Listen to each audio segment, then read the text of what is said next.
E aí, pessoal, bem-vindos a mais um mergulho profundo no nosso conteúdo. Hoje a gente vai destrinchar um negócio que literalmente revolucionou a história do cristianismo moderno.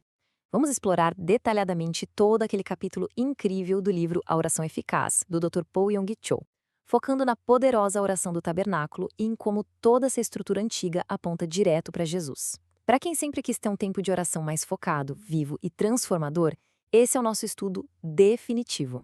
Então bora lá! Ok, vamos mergulhar nisso. 700 mil. Esse é o número de cair o queixo de membros que a igreja do Dr. Cho alcançou lá em Seul, na Coreia. É um crescimento absolutamente fenomenal, né? E a que se atribui essa explosão de vidas transformadas. Esquece estratégias de marketing mirabolantes, o segredo ali foi inteira e exclusivamente a oração. Mas aí a gente esbarra num problemão que o próprio Dr. Cho percebeu e que, convenhamos, a imensa maioria de nós também enfrenta. Como orar por mais de uma hora? A verdade é que manter o foco é super difícil. A gente começa bem, mas logo a mente divaga, o sono bate, ou simplesmente acaba o assunto depois de uns 15 minutinhos, e fica aquele silêncio meio constrangedor entre nós e Deus. Para resolver isso de vez, o Dr. Show criou o que ele chama de uma verdadeira pista de corrida espiritual. É um mapa baseado lá na planta do tabernáculo bíblico. Nossa rota hoje vai ser exatamente essa. Vamos passar pelo desafio de orar, seguir para o altar e a pia, entrar no lugar santo, avançar para o Santo dos Santos e, finalmente, chegar no trono das petições. Começando então pela nossa primeira etapa, o desafio de orar. Olha, a exaustão espiritual não é um privilégio da nossa geração super conectada. Isso é um desafio universal da natureza humana desde sempre. Pensa lá no Jardim do Getsemane, um dos momentos mais tensos relatados em Mateus capítulo 26. Jesus vira para os seus discípulos mais chegados e faz aquela pergunta que ecoa até hoje. Não pudestes vigiar nenhuma hora comigo? Gente, se até os apóstolos falharam e caíram no sono na hora H, fica mais do que claro que a gente precisa de uma estrutura, senão a carne vence mesmo. O Dr. Cho usa uma metáfora que eu acho fantástica. Ele chama isso de curso de jogging na oração. Uma vez, numa viagem a Estrasburgo, ele acordou cedinho para correr. Só que ele não conhecia a cidade, não tinha uma rota e acabou correndo sem rumo. O resultado? O coração dele disparou e ele caiu sem fôlego num gramado, achando que ia infartar. Ali caiu a ficha. Tentar orar sem um plano, sem uma planta bem definida, cansa e frustra do mesmo jeito que correr fisicamente sem um percurso. E esse percurso lógico nos leva direto para a nossa segunda etapa, o altar e a pia. É aqui que a gente entra no pátio exterior do tabernáculo. A gente começa a mapear toda aquela estrutura física antiga para a nossa jornada espiritual do dia a dia. Nossa corrida começa nesses 2 primeiros passos no pátio. Antes de tentar pular lá para dentro da presença mais profunda de Deus, a gente precisa, obrigatoriamente, passar pelo passo 1, o altar de bronze, e logo em seguida pelo passo 2, a pia com água. Agora, o que é realmente interessante sobre esse ponto é o quanto o Antigo Testamento aponta maravilhosamente para Jesus. O altar de bronze onde o sacrifício rolava é a própria cruz do Calvário. A oração tem que começar aqui. É um momento de parar, olhar para a cruz e encher o coração de gratidão, porque foi lá que Cristo garantiu o perdão, a cura e a libertação de toda a maldição. É o cumprimento exato daquela profecia de Isaías 53. E para deixar claro para o Dr. Show, esse altar não é só uma teologia bonita de ler em livro. Quando ele tinha 17 anos, ele estava literalmente no leito de morte, com tuberculose terminal. Foi ali, lendo a palavra e aceitando Jesus como seu médico e salvador através do sangue da cruz, que ele foi curado milagrosamente. É uma questão real, de vida ou morte. Saindo do altar, a gente corre logo para a pia. No passado, os sacerdotes tinham que lavar as mãos e os pés ali com água antes de seguir. Hoje, espiritualmente, esse é o nosso banho diário de santificação. É a hora da oração, onde a gente pede para Deus limpar nosso caráter, tirar o orgulho e, prestem bem atenção nisso, é a hora inegociável de liberar perdão aos outros. Querem ver o poder disso na prática? O Dr. Cho conta a história impressionante de uma moça da igreja dele. Ela tinha uma paralisia facial gravíssima que puxava os nervos do rosto dela o tempo todo. A medicina não dava jeito. Conversando no escritório dele, Deus revelou que o bloqueio era a falta de perdão profundo que ela guardava contra os sogros.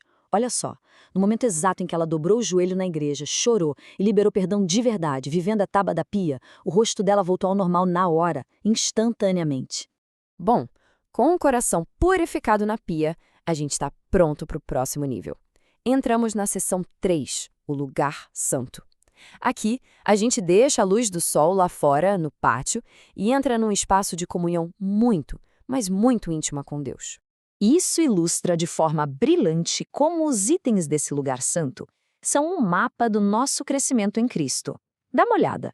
O candelabro representa diretamente o Espírito Santo. A mesa com os pães da proposição é a palavra de Deus. E o altar do incenso é puro louvor e adoração. Tudo conectado. Parando em frente ao candelabro, que era a única fonte de luz lá dentro, a gente se lembra de algo fundamental. O Espírito Santo é uma pessoa real. Ele não é uma energia mística que fica pairando. Ele é o líder da igreja. E é ele quem derrama na gente aqueles atributos lindos de Isaías capítulo 11. Sabedoria, conselho, fortaleza nos dias difíceis, o conhecimento íntimo de Deus e o temor do Senhor. Seguindo no lugar santo, temos os outros dois móveis. O pão da palavra é o nosso lembrete de orar às Escrituras para que a nossa fé tenha base sólida e a gente não viva só de emoções que costumam enganar a gente. E o altar do incenso. Esse é um momento espetacular. Lá não se pede absolutamente nada, 0 pedidos. É só para inundar o ambiente com o cheiro suave da gratidão. É adorar a Deus pelo que Ele é, sem uma única reclamação. Vamos seguir em frente e ver como isso nos prepara para o ponto mais alto. Chegamos à seção 4, o Santo dos Santos. É aqui que a gente atravessa o véu e entra no ambiente mais sagrado de todo o tabernáculo. Bem no centro dessa sala só tem uma coisa, a Arca da Aliança. E a arca inteirinha grita o nome de Jesus Cristo. Ele é o nosso sumo sacerdote, o pilar da nova aliança. É exatamente sobre a arca, sobre Jesus, que a glória Shekinah de Deus repousa. E os tesouros guardados dentro dessa arca são fascinantes. As tábuas da lei mostram que Jesus cumpriu a justiça no nosso lugar. O vaso com maná é a certeza de que ele é o nosso pão diário, que sustenta a gente hoje. E a vara de Arão que floresceu, essa é a prova definitiva da ressurreição e da nova vida.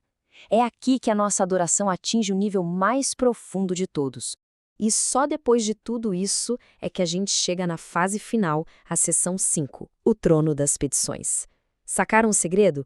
Os pedidos pessoais não vêm no começo, eles vêm no final. Só depois de passar pela cruz, pelo perdão, pela presença do Espírito, pela palavra e por uma adoração intensa é que a gente abre a lista das nossas necessidades. E quando chegar a hora dos pedidos, a ordem é tudo para não perdermos o foco. O Dr. Cho tem uma estrutura claríssima. Ele começa orando pela esposa, aí vai para os filhos, depois intercede pelos pais e irmãos, sobe para a igreja e seus líderes e, por fim, ora por missões globais, lembrando daquele alvo gigante de sustentar 500 missionários ao redor do mundo. É uma expansão natural de amor. Para colocar em perspectiva, o grande lance é que, usando esse mapa, esse percurso de corrida maravilhoso do tabernáculo, a oração flui. Você não fica mais brigando com o relógio. Orar por 1 hora passa a ser fácil. É um negócio tão imersivo que o Dr. Cho faz essa mesmíssima rota por 3 horas completas todos os dias. 3 horas. Para fechar a nossa análise de hoje, se perguntassem ao Dr. Cho qual seria o último recado dele para o mundo, seria direto e reto. Orem, o mapa está aí, testado desde o Antigo Testamento, totalmente focado e consumado em Jesus Cristo.